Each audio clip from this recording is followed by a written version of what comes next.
It was a stunning lawsuit against hip-hop icon Sean Diddy Combs, triggering headlines earlier this month. Now the allegations against Sean Diddy Combs, the rapper and music mogul, is accused of sexual assault. His former girlfriend, R&B singer Cassie, demanding $30 million over allegations of rape, abuse, even sex trafficking. When the headlines came out about Diddy, just the amount of information and detail and allegations were jaw-dropping, to say the least. Cassie, Sean on the right, going.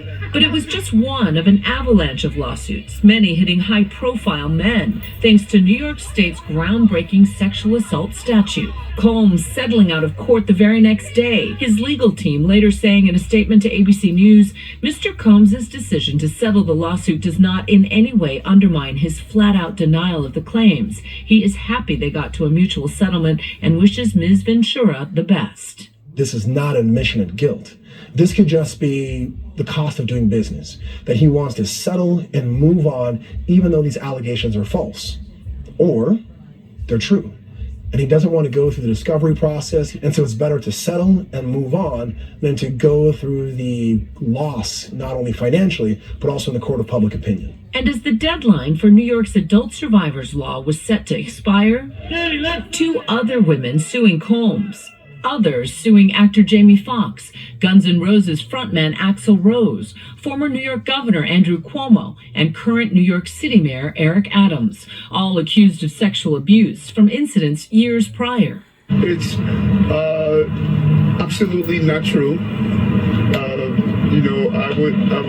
I would never do anything to harm anyone. All the men denying the allegations against them in statements. Those new claims of old offenses only made possible by the New York Adult Survivors Act, signed by Governor Kathy Hochul last year, which expired at midnight, November 23rd, Thanksgiving. What Governor Hochul in New York State did was say, you know what?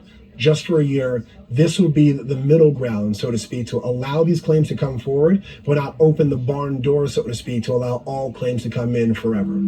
The Adult Survivors Act opened a 1-year window for victims of sexual abuse to file lawsuits in civil court against their abusers, regardless of when the alleged crimes took place.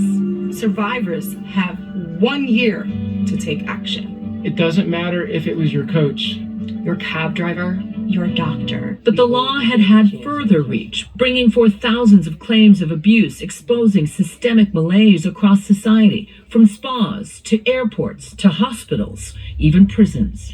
There are many people who are afraid to bring sexual harassment claims against their harassers because of the power dynamic that existed. Civil rights attorney Ben Crump's legal team claiming it made more than 1,700 filings against New York prisons. It is such an ordeal for them to finally come forward because they are so distrustful of the system.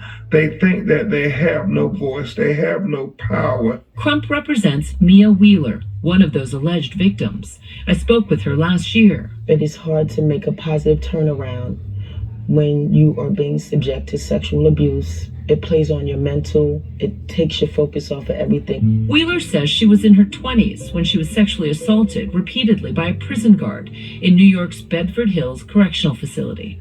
When he would walk past my cube, if nobody was there and it was a mealtime, he would come in and peek in and say, hey, you know what time it is. What did he mean by that? That it was time to have sex, or time for me to perform a sex act on him. Tell me about how this affected you. Physically repulsed and turned off, but during the acts, just having to tune out. I just wanted it to be over. The only thing I knew is that as long as I come home, I can bury it. Get out of prison, get off of parole, and go on with your life. That's it.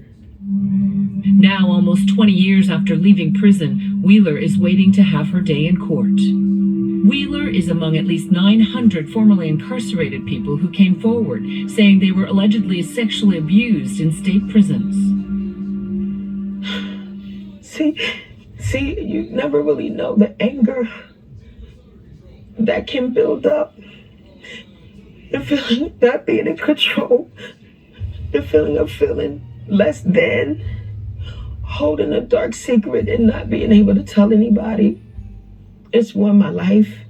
U.S. federal law and nearly all states, including New York, criminalize any sexual relations between staff and inmates. In a statement to ABC News, the New York Department of Corrections and Community Supervision refused to comment on possible or pending litigation, but said in part, DOCS has zero tolerance for sexual abuse, sexual harassment, and unauthorized relationships.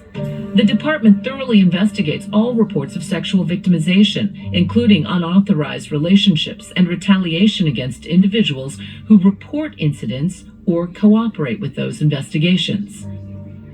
Wheeler is asking for $20 million in damages for the pain and suffering, injuries, and expenses she sustained as a result of the alleged abuses. New York State requires a monetary claim for all damages. But beyond financial compensation, Wheeler says that sharing her story has been part of her path to healing. I could not continue to be an incomplete woman, a broken person, a hurt soul, because hurt people hurt people. At least 3,700 lawsuits were filed in the year the New York Adult Survivors Act was active.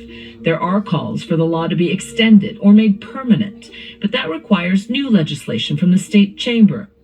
Hopefully, this law has taught society a lesson. Anytime we can give victims a voice, it is a good thing for society. But we feel that there are thousands that were left behind.